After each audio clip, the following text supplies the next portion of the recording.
Good evening, and for those where it is night, I hope it is a good one. About an hour ago, a couple of announcements were made, and the third one is coming, all related to one topic. We've already touched on a pyramid of non-structural governance, which I had explained to you earlier. A little bit of information about this was presented by a talking head, like V. Yakin. There was some mention by M. Kazin and a few others, but everything was presented in the best case, in the second, and sometimes even in the third or fourth layer of importance. When talking about the pyramid of non-structural governance, we need to climb very high and looking from below, connected to events not only here in the illusion but also beyond it. And even tie all this, in some sense, to real reality, which for you is a complete mystery. Some may have caught an interesting phrase here, looking from below. Yes, we need to look at everything from above and then start placing the information from below, using the ladder principle, the pyramid upwards. In the announcement I mentioned that in the analysis of the well-known A4 or limbs, it lags behind by at least 10 years. Why is that? You can figure it out for yourselves.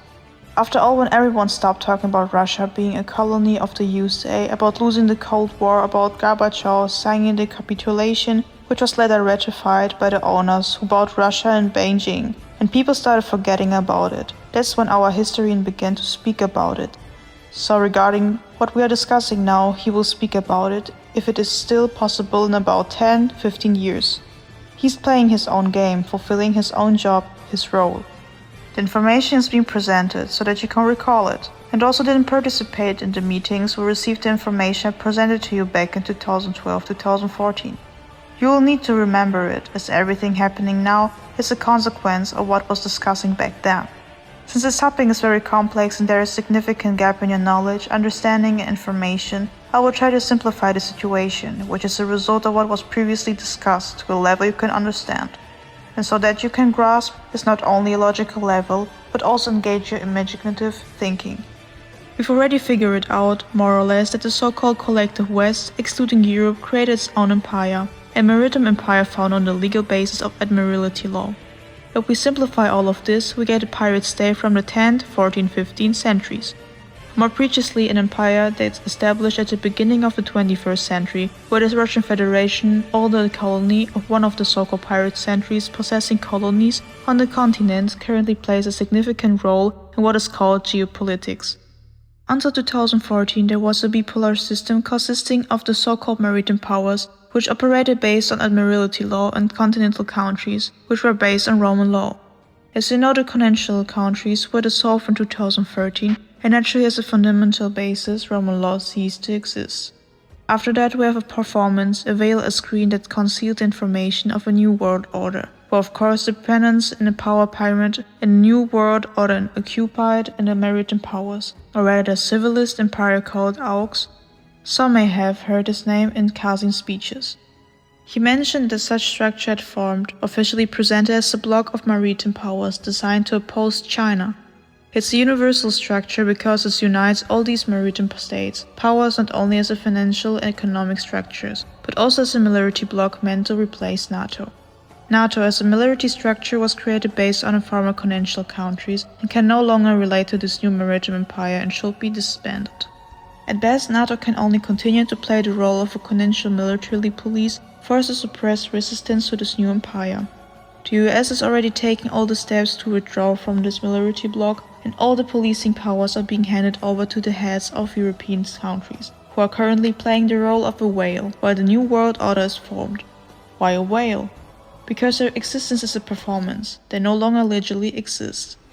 If we look at it from another perspective, the essence of it all hasn't changed. The same opposition remains but has taken on a different form. There is no Zeta and no Lucifer, but the opposition continues between the Zettelites, the Mason and the Illuminati demons, and fallen angels. The foundation of this maritime empire consists of two main clusters, the so-called Anglo-American and American Anglo clusters. At first glance, one might think that this empire is controlled by Satanists, the children of Satan and Lilith demons. But this is an illusory picture because in this confrontation the Illuminati, the East, have won, and at this moment they are the ones controlling this empire of maritime powers. Everything happening now is the result of their actions and activities.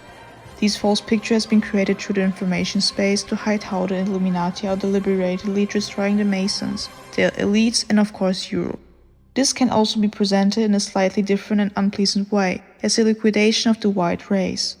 Just as the red race was once wiped out on the North and South American continents by the hands of the same white race, this is an attempt to stage a performance to intitulate revenge against the white race by the other races and once exploited.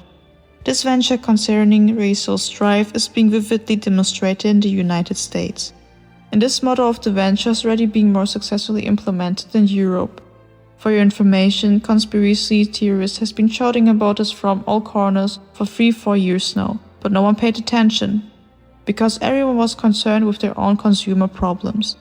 And a consumer never reacts until a rooster comes to peck him in the rear, which has already been proven in practice. Such is the global geopolitical situation. And in some sense for the people of the post-Soviet space, the situation presents a lifeline, a rescue ring, provided they are able to use it. They are to some extent the jurisdiction of the Russian Federation, which according to all the rules and laws of admiralty law is part of this newly formed empire. A part that is striving to gain sovereignty not only for itself but also for its potential colonies within the empire. If you look at it from the perspective of Europe's position compared to that of the Russian Federation is dire. And even United Germany at this moment is unable to get out of the situation. For your information, Germany, having lost World War II, is a colony of the USA, and the Germans still cannot understand or accept that their Chancellor is approved in the White House, something that Sarah Wagenknecht has not yet openly stated. And their Chancellor dances to the Pentagon's tune. Reflecting on and analyzing this information, didn't you notice anything? Did you really just swallow this information whole like a stork swallowing a frog? You see, I have to point things out to you. So, AUKUS is an anti-China alliance between the US, the UK and Australia. It seems logical, West against East, right? Europe is a part of the collective West. But now the US, the UN and even part of the UK are controlled by the Illuminati. As we discussed in our previous meeting, most regions of Russia are also governed by the Illuminati through the UN. The Illuminati are the East, China, India and other smaller countries. So what does this mean? AUKUS, an organization created by the East, the Illuminati is pit against China against the East. You couldn't make this up. But that's not all. Look at the UK, Queen Elizabeth is gone and with her the imperial house collapsed. Who holds power now? The city corporations. And who controls them? The Illuminati through their cloisters. Where's the logic in that? The so-called collective European West is collectively committing suicide under the strict guardians of the US and to some extent UK, both of which are controlled by the Illuminati. The form and expression of the suicide is the confrontation with Russia, which is also for the most part controlled by the Illuminati. In this confrontation with Russia, tragically enough, Germany is being sacrificed, dragged into a war against a part of Russia that resists the Illuminati. They are trying to stop Russia, the colony of the Russian Federation, from being swallowed whole, leaving Russia on the islands while taking control of the colonies. Considering that Lucifer is gone, Archangel Michael has been eliminated and Archangel Gabriel is with me, someone very clever has devised a cunning plan to seize global powers in this illusion. Only one being could have created and executed this clever plan, an Archangel whom the Vatican has carefully hidden and continues to conceal to this day. Does anyone know his name? Has anyone heard the name of the Archangel Abaddon? He rebelled against Lucifer and stood aside, supporting neither Lucifer nor Satan. In the Bible he was mentioned as the destroyer. And when Lucifer, Satan and the main archangels, Michael and Gabriel, were gone, he finally emerged, armed with a shrewd lead throughout a plan to seize control of the illusion and through this gain dominion over the three states on his planet, Yav, Nav and Prav. Now you probably understand with whom the sectarian master made his pact. Only he could come up with such a plan, destroy Germany so he could later swallow Russia. Those who have been following the investigation know that Russia was created by Zata and ruled by the children of Lilith and Saturn, the Masons. At one point Lilith herself ruled Russia through the female lines, simultaneously ruling the UK as well. And those who were in contact with me back then also know that all of Russian ruling elite have Anglo-Saxon roots. It's impossible to destroy Russia without destroying Germany, or vice versa. But that's not all, as the plan to wipe out the white race is also being carried out. It took a great deal of effort, even some sacrifices, to uncover the roots of this breeding evil. As you've understood, this is a two-dimensional scheme, and of course in this illusion and in the creator state, it has the three-dimensional manifestation, which we will discuss further on Wednesday. So let's summarize everything I presented during today's meeting and how it manifests and the consequences you see in your illusory world. The collapse of the foundational basis from a law created by Saturn on which the continental states were built has drastically altered the status of those living on the continents. The formerly culturally developed countries have ceased to exist and the population have been reduced to the level of savage, barely above the ground.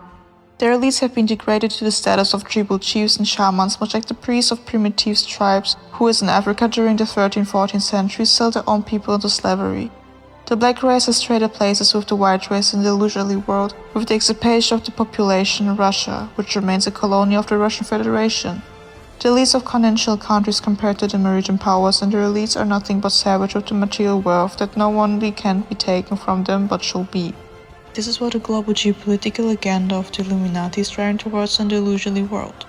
As a result, the elites of the former continental countries have practically lost their social standing and the power they once held. Everything has turned into a spectacle where everyone plays their role until Abaddon's plan is realized. That is, of course, if he is allowed to carry it out. This is the reality of the world we live in. The game continues, but the performance is nearing its end. Abaddon controls the center of the US, creating the illusion of an East versus West conflict, forcing more Russia and Germany, which must be destroyed, either both at once or one after the other. This is the plot and scenario being played out. The Masons oppose him because he is a fallen archangel who believes he now has the chance to seize power over all the three realms. He even tried to cleverly set me up, but it didn't work. We will discuss this further in our next meeting. The illusion will crumble. It is bound to fall apart eventually. But he needs control over Prav, Yav, and Nav. So the main battle is still ahead. For the past 10 years, I've often repeated the proverb, a rolling stone gathers no moss. The Vatican now serves Abaddon as he controls the East, having taken over the power left by Lucifer. He has nearly everyone under his control except for Russia and Germany, which he is still trying to pit against each other. That's the plot and the script of this game, one in which we will also have to participate. This is why Putin is trying to preserve Germany and why I've brought Sarah Wagenknecht into play, as the European elite can no longer act. The sovereign of the universe, the first, Velus.